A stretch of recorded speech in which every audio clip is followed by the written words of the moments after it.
Good morning everyone, this video is for Kotdwar Uttarakhand. So basically हमारे जो sir हैं वो 2006 से बच्चों को पढ़ा रहे हैं। मोर एजुकेशन के नाम से सर की क्लासेस चलती है, very provide live classes, recorded videos, notes and books in a very easy language that covers up your entire syllabus. In this video will talk about your course, specialisations, about the best colleges for you, placements कैसी रहेंगी, कौन सी companies में रहेंगी, salary expectations क्या रहेंगी, internship होंगी या नहीं होगी, इन सभी चीजों को डिटेल में डिस्कस करेंगे। If you find this video informative, then do like the video, subscribe to our channel, hit the bell icon. Thank you very much.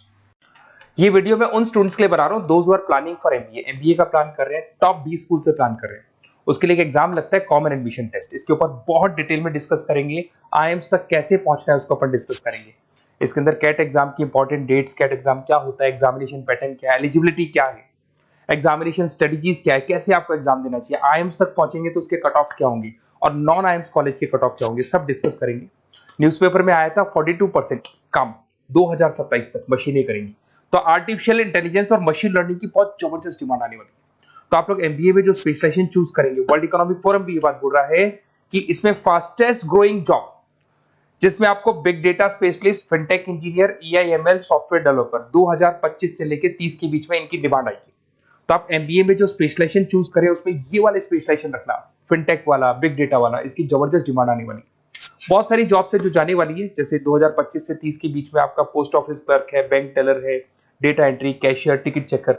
अगर आप कैशियर की बात करें, जरूरत ही नहीं है बैंक में, आप विड्रॉल भी मशीन से कर रहे हो, डिपॉजिट भी मशीन में करवा रहे हो, पासबुक अपडेट मशीन से हो रही है, तो यहाँ पे मशीनें काम कर रही है। तो बहुत सारी जॉब्स आने वाली और जाने वाली है। तो आप स्पेशलाइजेशन वो चूज करना जिसकी मार्केट में जबरदस्त डिमांड है।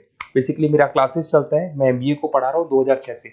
17-18 साल का एक्सपीरियंस है, बहुत सारे बच्चे निकाल चुका हूँ मेरे पास। अब देखो आपको क्लासेस दिखाई दे रही होंगी। उसके अलावा सबसे इंपॉर्टेंट चीज IIM अहमदाबाद। मैं हर साल बच्चों को IIM अहमदाबाद लेके जाता हूँ। 50-60 स्टूडेंट्स जाते हैं, साथ में मेरे लेक्चर्स भी होते हैं वहाँ पे। तो आप लोग IIM Ahmedabad is a dream college of MBA. अगर मैं एमबीए की बात करूँ तो एमबीए का जो ड्रीम कॉलेज है वो IIM अहमदाबाद है। तो आप ये मान के चलो, इस कॉलेज के लिए बच्चा पढ़ता है और कैट का एग्जाम देता है। अगर यहाँ से बच्चा निकलता है तो बहुत बड़ा पैकेज लेके निकलेगा। देखो हर साल मैं बच्चों को लेके जाता हूँ, दिख रहा होगा आपको। उसके अलावा मैं मुंबई में पढ़ा रहा हूँ, जयपुर में मैं पढ़ा रहा हूँ। अच्छा, अलग अलग कॉलेजेस में एज अ गेस्ट में वर्क कर रहा हूँ।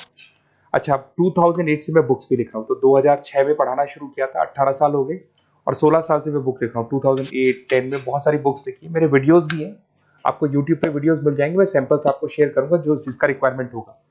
अगर आपको बेस्ट कॉलेज का रिक्वायरमेंट हो या फिर कैट के लिए कैसे स्टडीज करनी है उसका रिक्वायरमेंट है कि कौन कौन से कोर्सेज हैं कैट में, कहाँ पे आपको एडमिशन लेना चाहिए और किस तरीके से स्टडीज करनी है, कट ऑफ क्या जाएगा, तो उसके ऊपर आप डिस्कस कर सकते हो। मेरा नंबर है, इस पर कॉल कर सकते हो।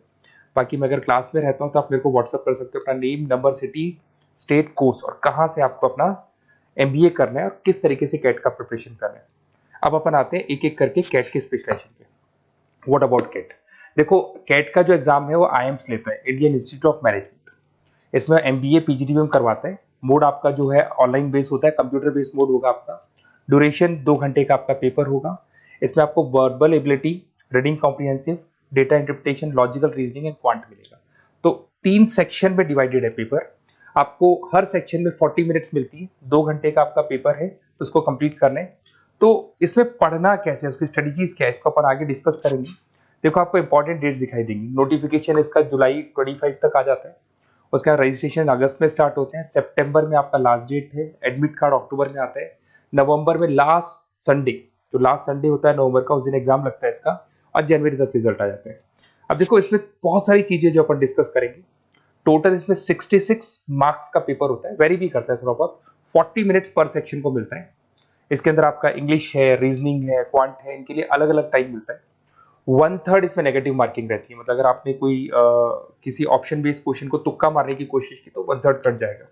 एमसीक्यूज में नेगेटिव होता है, और बाकी जो सेक्शनल कट ऑफ जरूरी है इसके अंदर। मतलब ऐसा नहीं है कि आपका इंग्लिश में स्कोर आ गया, मैथ्स में नहीं आया, डीआई में नहीं आया तो सिलेक्शन नहीं होगा। इंडिविजुअल आपका इंग्लिश में भी आना चाहिए, मैथ्स में भी आना चाहिए, डेटा इंटरप्रिटेशन में, तीनों में आना चाहिए आपका। और एमसीक्यूज में जो नेगेटिव मार्किंग है एमसीक्यूज के लिए होगा, नॉन एमसीक्यूज के लिए नेगेटिव मार्किंग नहीं होता है। उसके अलावा अगर मैं एलिजिबिलिटी की बात करूं तो जनरल का अगर स्टूडेंट है तो 50% मार्क्स चाहिए। अगर आपका 50% से कम है, you are not eligible to give the CAT examination. अगर एससी, ओबीसी, रिजर्व कैटेगरी से है तो 45% आपको चाहिए। देखिए, और एज लिमिट नहीं है, कोई भी बच्चा एग्जाम दे सकता है। फाइनल ईयर का स्टूडेंट दे सकता है, फाइनल ईयर होने के बाद भी वो एग्जाम दे सकता है। अगर मैं स्ट्रेटजीज की बात करूं, देखो बार बार मैं एक चीज बता रहा हूं, जब भी आप पेपर को अटेम्प्ट करते हैं इसमें टाइम कम होता है, क्वेश्चन ज्यादा होते हैं। तो यहां पर आपको रिजेक्शन आना चाहिए, सिलेक्शन नहीं करना है, रिजेक्शन करना है। बहुत सारे ऐसे क्वेश्चन होते हैं बहुत ईजी है, उसमें 4 से 5 मिनट खराब हो गए और आपने उसका राइट आंसर निकाल दिया। अरे भाई वो 5 मिनट में 5 क्वेश्चंस करने थे आपको, उस क्वेश्चन में फंस के आपने 5 मिनट खराब कर दिए। तो जो क्वेश्चन इजी और आपको लग रहा है सॉल्व हो जाएगा बट टाइम लेगा, आप उसको छोड़ दो, रिजेक्ट कर दो। वो क्वेश्चंस करने हैं जिसमें टाइम कंज्यूमिंग कम होता है।